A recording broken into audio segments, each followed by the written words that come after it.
오늘 새벽에 하나님께서 우리에게 주신 말씀은 사도행전 4장 13절에서 31절까지의 말씀입니다. 페이지 수는 신약전서 193페이지입니다. 사도행전 4장 13절에서 31절까지 말씀, 저와 여러분들이 교독으로 보겠습니다. 제가 먼저 읽겠습니다.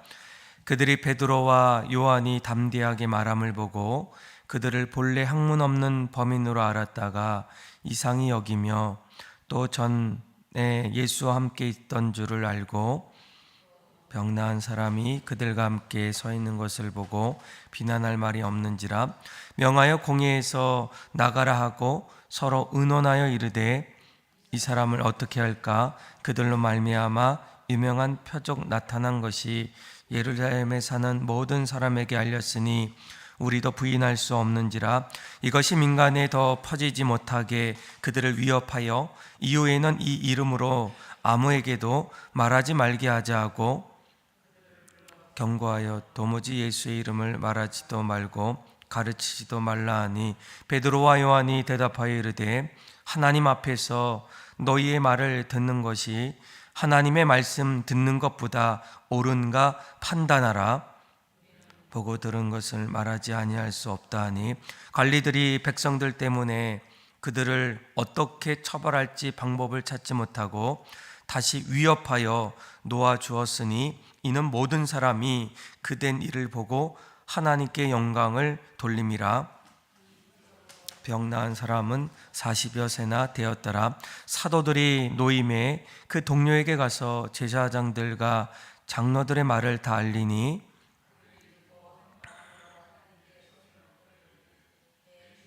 천지와 바다와 그 가운데에 만물을 지은 이시요 또 주의 종 우리 조상 다윗의 입을 통하여 성령으로 말씀하시기를 어찌하여 열방이 분노하며 족속들이 허사를 경영하는고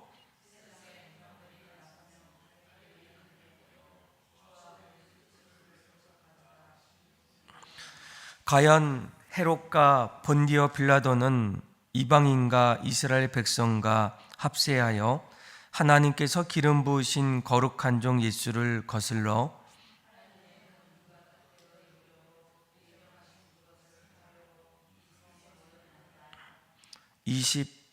주여 이제도 그들의 위협함을 굽어 보시옵소서. 또 종들로 하여금 담대히 하나님의 말씀을 전하게 하여 주시오며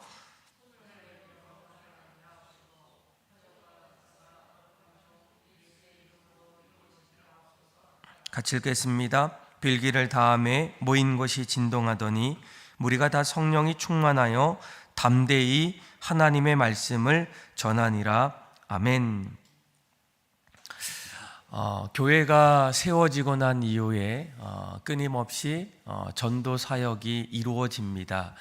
많은 사람들이 지금까지 또 복음의 능력을 가지고 또 전도하기 시작했고 그 전도를 통해서 많은 영혼들이 또 주님 앞에 돌아오는 그 일들이 나타나게 됩니다. 아마 지금도 계속적으로 또 곳곳에서 증인된 삶, 또 복음의 능력으로 사는 사람들의 삶의 자리에는 초대 교회 때부터 지금에 이르기까지 계속적으로 말씀을 전하고 또 그 안에서 하나님 앞에 돌아오는 그런 일들이 나타납니다. 또한 각자의 삶의 자리를 넘어서 이제는 각자의 삶의 자리에 벗어나는 여러 곳, 특별히 우리가 보통 선교다라고 얘기할 때 해외까지 교회가 세워지고 또 많은 영혼들이 주님 앞에 돌아오는 그런 일들이 지금도 일어나고 있어요. 그러면서도 한편으로는 이 전도의 사역이 과연 언제까지 이루어져야 할까? 한편으로는 복음을 전하는 일들이 참 이제는 어렵다, 또 힘들다, 이제는 가능하지 않다라고 이렇게 여기는 분들도 아마 있을 겁니다. 그런데 우리가 무엇보다 한 가지 중요한 것은 이 전도의 사역, 또 복음의 능력은 주님이 이 땅에 다시 재림하는 그날까지 이루어진다라는 거예요. 물론 그 시기마다 영적인 부흥의 이 범위 또 깊이는 각각 다르지만 여전히 수많은 사람들을 통해서 또 믿음의 사람들을 통해서 계속적으로 전도와 또 선교 사역이 이루어짐을 우리가 알게 됩니다. 어렵고 또 힘들어서 때로는 이 전도의 사역이 막힐 것 같는데, 분명한 것은 오늘 우리가 읽었던 이 초대교회, 예수님께서 승천하고 난 이후에 가장 먼저 교회가 세워지고 나서 전도 사역의 자리에서 무엇보다도 베드로 또 요한 또 사도들이 참으로 전도 사역의 어려움을 겪고 있었지만, 더 중요한 것은 이런 가운데서도 전하는 것, 또 복음을 증거하는 것을 막을 자가 아무도 없다라는 거예요. 우리 한번 13절에서 우리 17절 말씀 한번 같이 한번 읽어볼까요? 시작. 그들이 베드로와 요한이 담대하게 말함을 보고 그들을 본래 학문 없는 범인으로 알았다가 이상히 여기며, 또 전에 예수와 함께 있었던 줄을 알고 또 병 나은 사람이 그들과 함께 서 있는 것을 보고 비난할 말이 없는지라 명하여 공회에 나가라 하고 서로 의논하여 이르되, 이 사람들을 어떻게 할까? 그들로 말미암아 유명한 표적 나타난 것이 예루살렘에 사는 모든 사람에게 알려졌으니 우리도 부인할 수 없는지라. 이것이 민간에 더 퍼지지 못하게 그들을 위협하여 이 후에는 이 이름으로 아무에게도 말하지 말게 하자 하고. 아멘. 사실 이 공회를 통해서 베드로와 요한 그리고 사도들이 이제 예수의 부활을 증거하고 또 전도 사역을 감당할 때에 그것을 못마땅하게 여겼던 장로들 아니면 제사장들이 그들을 불러서 위협하고 또 핍박하는 그런 자리에서 여전히 어떻습니까? 13절 말씀을 보게 되면 그들이 담대하게 이제 증언하고 또 변론하고 또 앞으로는 계속적으로 전도의 사역들을 감당하는 그런 일들이 나타나기 시작한다는 거예요. 그래서 우리가 오늘 사도행전을 보면서 성도들이 전도하는 것을 왜 막을 수가 없을까? 물론 하나님의 말씀이고 또 하나님께서 우리에게 부탁하신 지상 명령 속에서 우리는 무엇보다 성도들이 도저히 전도하지 않고는 못 베길 수 있는 그런 하나님의 역사하심이 각 심령에게 일어나기 시작한다라는 거예요. 물론 전도하는 것은 참으로 어렵다라고 얘기합니다. 그런데 그런 가운데서도 하나님이 우리에게 전도하려는 그 마음들, 또 영혼을 불쌍히 여길 수 있는 그런 마음들을 우리에게 끊임없이 부어주기 때문이에요.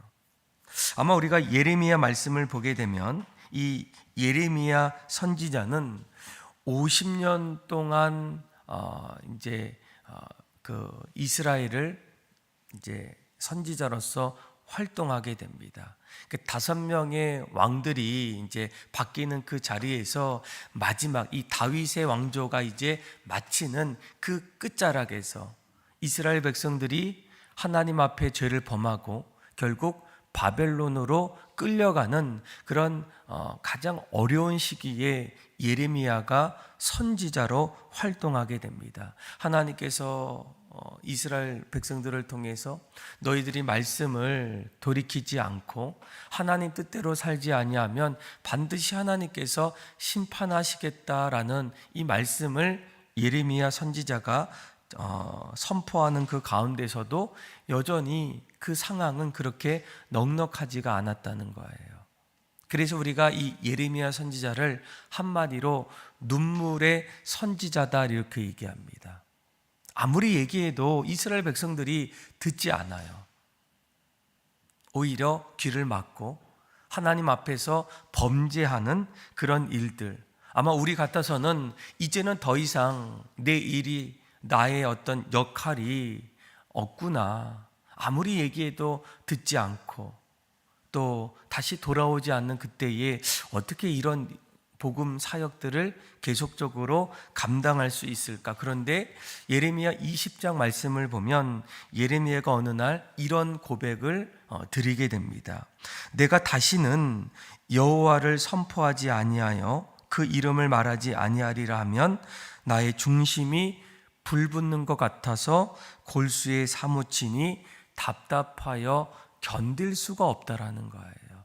상황은 복음을 증거하고 하나님 말씀을 전하기가 그렇게 좋지 않지만 내가 이 말씀을 전하지 않고서는 내 중심이 불붙는 것 같아서 정말 견딜 수 없고 답답하여 내가 이 복음을 전할 수밖에 없다는 거예요. 그러니까 하나님께서 예레미야의 마음속에 끊임없이 복음의 능력, 또 복음의 열정, 하나님에 대한 어떤 마음을 전하기를 원하는 그 마음들을 계속적으로 부어주신다라는 거예요. 물론 상황은 어떻습니까? 이스라엘 백성들이 그 말씀을 들어도 결코 듣지 않는, 돌이키지 않는 그런 모습 속에서도 하나님이 그의 마음속에 복음에 대한 열정, 구령에 대한 그 열정을 계속적으로 주다 보니까 내가 이 복음을 전하지 않고서는 답답하여 견딜 수 없는 그런 마음 속에서 계속적으로 눈물을 흘리면서 복음을 전하는 그런 놀라운 일들이 계속 일어나고 있다는 거예요. 그래서 여러분, 이 전도 사역은 핍박이 일어나는 그런 자리에서도 끊임없이 막을 수 없는 그런 모습들이 계속적으로 이루어집니다. 18절에서 22절까지 말씀을 보게 되면 이제 공의에 있었던 장로들과 제사장들이 내가 보았던 베드로가 이런 사람이 아니었는데 그가 담대히 변론하고 또 증언하는 그런 모습을 보면서 너에게는 아무런 잘못을 찾지 못할 때 결국 어떻게 얘기합니까? 이제는 앞으로 예수의 이름을 말하지 말고 복음 증거하는 일을 하지 말라는 거예요.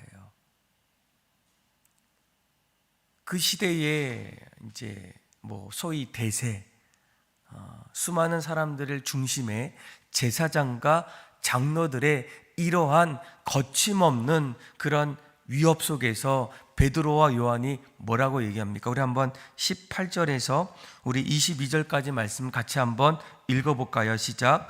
그들을 불러 경고하여 도무지 예수의 이름을 말하지도 말고 가르치지도 말라 하니 베드로와 요한이 대답하여 이르되 하나님 앞에서 너희의 말을 듣는 것이 하나님의 말씀 듣는 것보다 옳은가 판단하라. 우리는 보고 들은 것을 말하지 아니할 수 없다 하니 관리들이 백성들 때문에 그들을 어떻게 처벌할지 방법을 찾지 못하고 다시 위협하여 놓아주었으니 이는 모든 사람이 그된 일을 보고 하나님께 영광을 돌림이라. 이 표적으로 병 나은 사람은 40여 세나 되었더라. 아멘. 그러니까 장로들과 제사장들이 뭐라고 얘기합니까? 베드로와 요한을 경고하게 돼요. 앞으로 지금까지는 봐주겠어요. 너가 예수의 부활 또 복음의 능력으로 전했던 일들 알고는 있지만 앞으로는 그것에 대해서 말하지도 말고 그리고 가르치지도 말라 이렇게 얘기합니다. 그런데 20절 말씀을 보게 되면 베드로와 요한이 뭐라고 합니까? 그들의 경고와 위협 속에서 우리는 보고 들은 것을 말하지 아니할 수 없다라고 얘기해요. 그러니까 예레미야 선지자의 고백처럼 내가 복음을 전하지 않고서는 답답하여 견딜 수 없는 이러한 고백이 베드로와 요한의 신앙의 고백 속에서도 동일하게 나타나게 됩니다. 경고하고 위협하고 또 핍박하고 또 뭐라고 하다 보면 사람은 보통 위축될 수밖에 없고 이제는 점점 그것을 그만둘 것 같은 그런 모습이 찾아오지만 오히려 전도의 사역의 자리에서는 아무리 위협하고 박해해도 순교자가 나올지언정 그 전도 사역의 일들은 계속적으로 이루어질 수밖에 없다라는 거예요. 왜 이런 일들이 일어날 수밖에 없을까?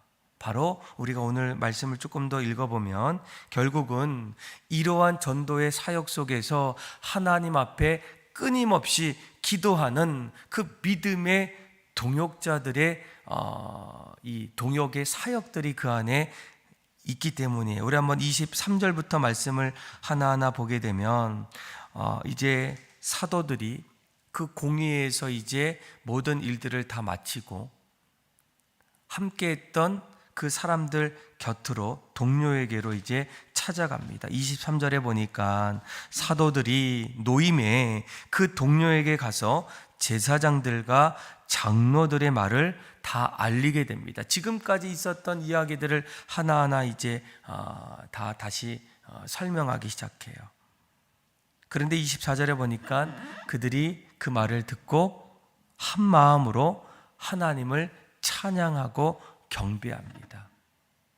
그리고 하나님 앞에 찬양하고 경배하는 그 자리에 하나님 앞에 기도하는 그런 기도의 내용들의 모습이에요. 그런데 우리가 잘 보시면 특별히 29절 말씀을 여러분들 주목하면 좋을 것 같아요. 우리 한번 28절에서 29절 말씀 한번 읽어볼까요? 시작. 하나님의 권능과 뜻대로 이루려고 예정하신 그것을 행하려고 이 성에 모였나이다. 주여 이제도 그들의 위협함을 굽어 보시옵고 또 종들로 하여금 담대히 하나님의 말씀을 전하게 하여 주시오며 아멘. 그러니까 우리는 보통 고난이 찾아오고 어려움이 찾아오면 하나님 이러한 고난에 벗어나게 해 주십시오. 그곳에서 이제는 피하게 해 주십시오라는 그런 기도를 드릴 때가 있어요. 그런데 오늘 본문을 잘 보시면 오늘 이 사도들 또 함께했던 믿음의 동역자들의 기도의 내용 속에는 무엇이겠습니까? 오히려 고난을 극복할 수 있는 힘을 우리에게 부어주십시오라는 거예요. 이제는 전도의 모든 사역을 마치는 것이 아니라 이러한 사역들을 더욱더 감당할 때에 하나님의 말씀을 담대히 전하게 하여 주십시오라고 이렇게 계속적으로 기도하고 있다라는 거예요. 그러니까 우리가 가정 안에서 남편과 아내에게 자녀들에게 복음을 증거할 때 또 전도 사역을 할 때 회사나 삶의 자리에서 이런 일들을 감당할 때 이제는 그만해야 되겠다라고 마음을 갖기보다는 늘 곁에서 함께하는 사람들이 각자의 자리에서 계속적으로 그 일들을 감당할 수 있도록 끝까지 하나님 말씀을 전할 수 있도록 하나님 담대함을 주시고 용기를 주시고 마지막까지 그 사역을 감당할 수 있는 지혜와 용기를 부어주십시오라고 이렇게 간절히 기도하고 있다라는 거예요.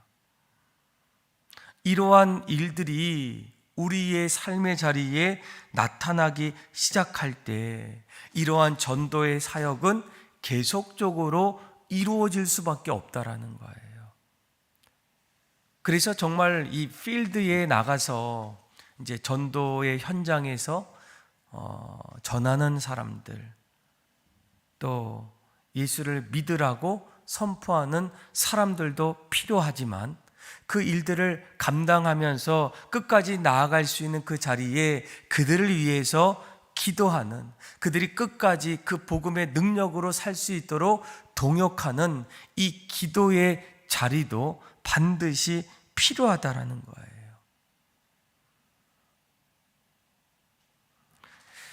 그리고 전도하는 것을 막을 수 없는 또 한 가지 이유가 무엇이겠습니까? 이렇게 복음을 전하다 보면 대적자들, 위협했던 사람들, 그런 사람들까지도 하나님께서 변화시키기 때문이에요.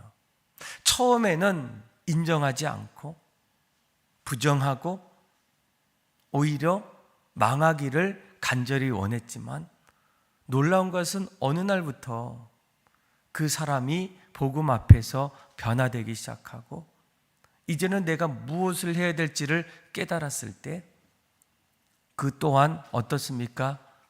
함께 복음 사역에 동참하기 시작한다는 거예요.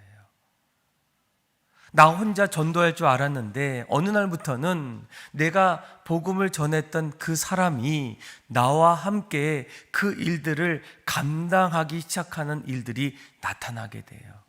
저희 교회에도 여러 이제 집사님들 또 권사님들 또 성도들이 있을 때 이제 종종 신방을 가다 보면 이 그분들의 걸어왔던 신앙의 발자취를 이야기할 때가 있어요. 그런데 아직도 기억하는 것은 그 집사님 믿음이 너무나 좋아요.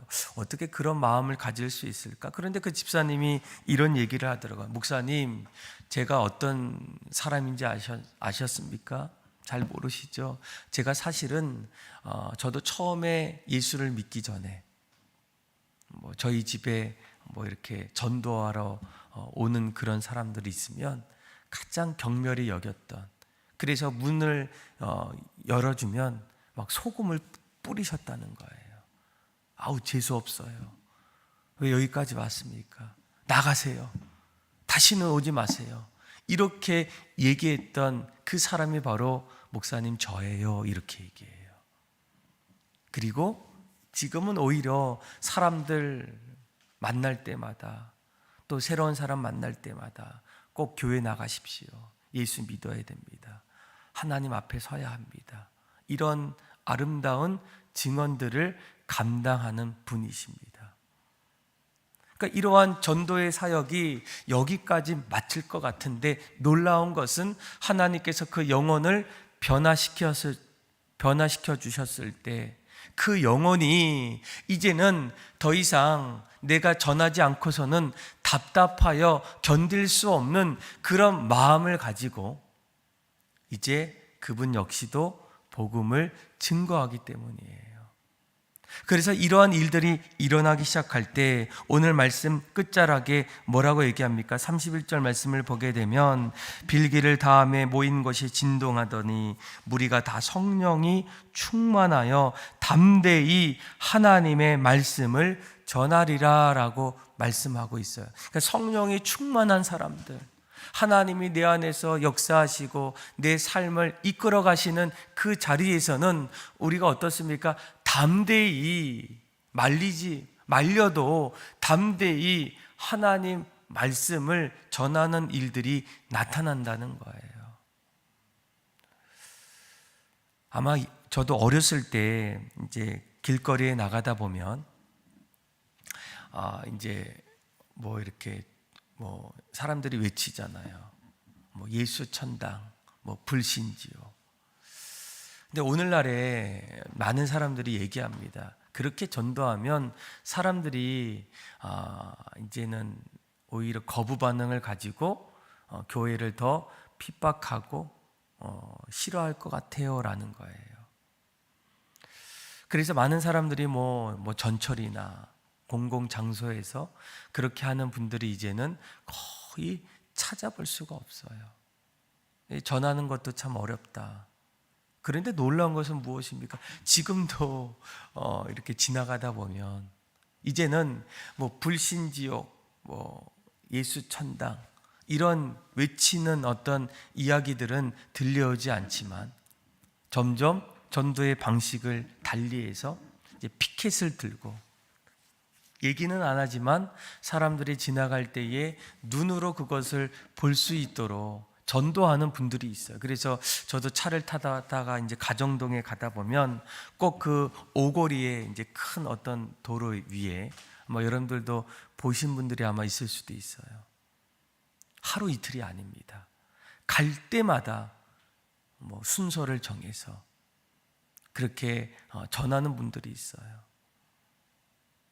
그 어느 교회는 아예 피켓을 들고 주일마다 이제 길거리에서 그 복음의 어떤 메시지에 그 어느 순간에 하나님이 영혼들을 다시금 돌이키는 그 순간을 위해서 복음을 전하는 그런 교회가 있어요. 물론 어떤 교회는 여전히 이런 얘기합니다. 목사님, 우리 교회는 전도 안 해요. 전도 안 됩니다. 요즘 누가 주님 앞에 돌아옵니까? 막 이렇게 얘기하는 분들을 들을 때마다 저도 한편으로는 마음이 너무나 아파요. 하나님께서 끊임없이 주님 오시는 그날까지 우리에게 부탁하셨고, 그리고 그 말씀을 순종해서 그 말씀을 전하는 그 곳곳마다 어떻습니까? 주님 앞에 돌아오는 그런 일들이 끊임없이 일어납니다. 얼마 전에 장례가 있었던 그 가정에서도 이제 우리 집사님이 한 60이 좀 넘으셨는데, 작년에 드디어 남편이 처음으로 교회를 나오셨어요.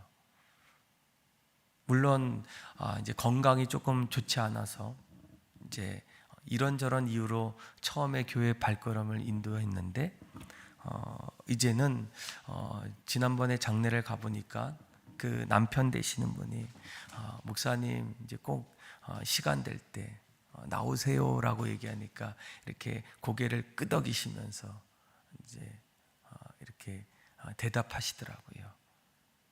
그래서 작년 이웃사랑 축제 때도 오셨고, 또 올해 보니까 뭐 부활절에도 오셔서 또 같이 예배도 드리고, 또 딸과 같이 왔는데 나중에 물어보니까 예배 때 목사님 계속 눈물이 납니다, 이렇게 얘기하더라고요. 아마 이러한 모습들을 보게 되면 하나님께서 지금도 잃어버린 영혼들을 찾으시고, 또 수많은 영혼들을 위해서 전도자를 세워주셔서 계속적으로 전도 사역을 감당하고 있다는 거예요. 그러니까 여러분들 이 사실을 꼭 잊으시면 안 됩니다. 그리고 그 일들을 통해서 다시금 하나님 앞에 돌아오는 영혼들을 여러분들이 기대하셔야 돼요. 오늘 말씀은 오늘 교회가 세워지는 첫 번째 시기에 수많은 방해와 어려움 속에서도 하나님은 전도자를 세워주시고, 그들을 통해서, 교회를 통해서 영혼들이 주님 앞에 돌아오는 그런 놀라운 일들 속에서 하나님은 동역자들도 보내주시고, 또 이를 위해서 함께 기도하는 사람들을 통해서 영혼들이 돌아온다면 우리가 끊임없이 이 전도의 사역에 함께 동참하고, 그리고 이런 일을 통해서 오늘 본문의 21절에 뭐라고 얘기합니까? 이런 모든 일들을 보고 하나님의 영광이 됨이라 라고 고백해요. 여러분들의 삶도 하나님의 영광이 올려드리는 자리가 되길 원하고, 또 오늘이 서망교회도, 또 우리 한국교회 안에서도 전도 사역을 통해서 하나님의 영광이 날마다 나타나는 그런 교회 될 수 있도록 함께 기도하고 동참하는 저와 여러분들의 삶이 다 되기를 주님의 이름으로 축원합니다. 기도하겠습니다. 하나님 아버지, 전도의 사역은 계속적으로 이루어짐을 다시금 깨닫게 하여 주옵소서.